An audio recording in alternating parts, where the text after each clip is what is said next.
effect of social media on the development of students' affective variables. But before that, what is social media about?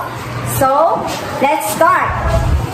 Social media is a term used to describe the interaction between groups or individuals in which they produce, share, and sometimes exchange ideas, images, videos, and many more over the internet and in virtual communities. According to Shackford 2017, it claimed that social media platforms can be considered the most important source of changing individuals' mood because when someone is passively using a social media platforms, seemingly with no special purpose, she or he can finally feel that his or her mood has changed as a function of the nature of content or review. So, this is the effect of using social media. The physiological effect of using social media studies like need to be studied in more depth. To see how whatever social media relates acts as a social media support for student and whatever student can use social media to cope with a negative emotion and develop positive feelings or not. In others, knowledge of the potential effect of the growing use of social media.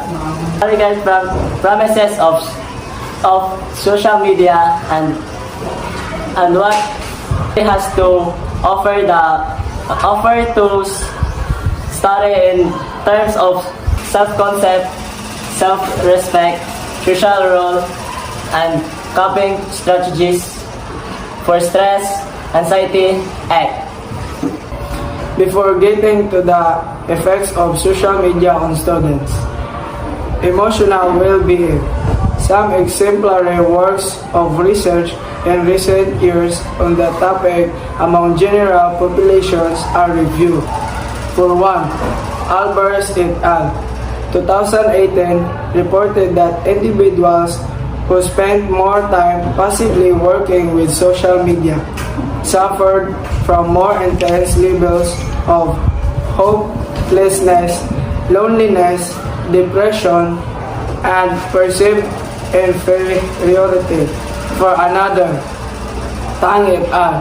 2013 observed that the procedures of sharing information, commenting, showing likes and dislikes, posting messages, and doing other common activities on social media. According to the Fleck and Johnson-Migalsi 2015, thought a social media in the first place the root of the stress coping strategy when the individuals continue to see stressful conditions, probably experienced and described by others in the media. They begin to develop stress, thought, and the passage of the time. For example, someone might be passively using a media spirit, and she and he might finally find him and herself with a changed mood depending on the nature of the content phase. Then, this a good or a bad mood is easily shared with the others in the flash throughout the social media. Finally, as Almar 2016 described, social media exposed people, especially the young generation, to the new exciting activity and the events that might attract them and keep them engaged in a different media context for hours just passing their time. It usually leads to reduced productivity, reduced academic achievement. According to Iwamako and Cho 2020, anxiety and depression are the negative emotions that an individual might develop when some source.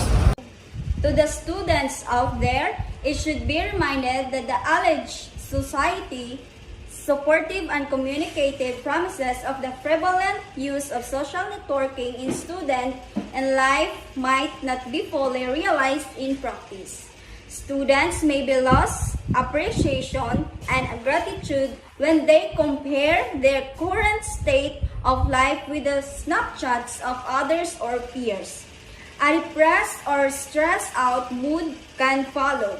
Along this way, They should be assisted by the family and those in charge at schools or universities. Importantly, the teachers.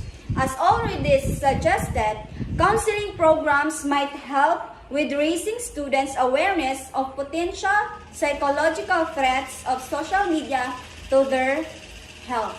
So that's all for today.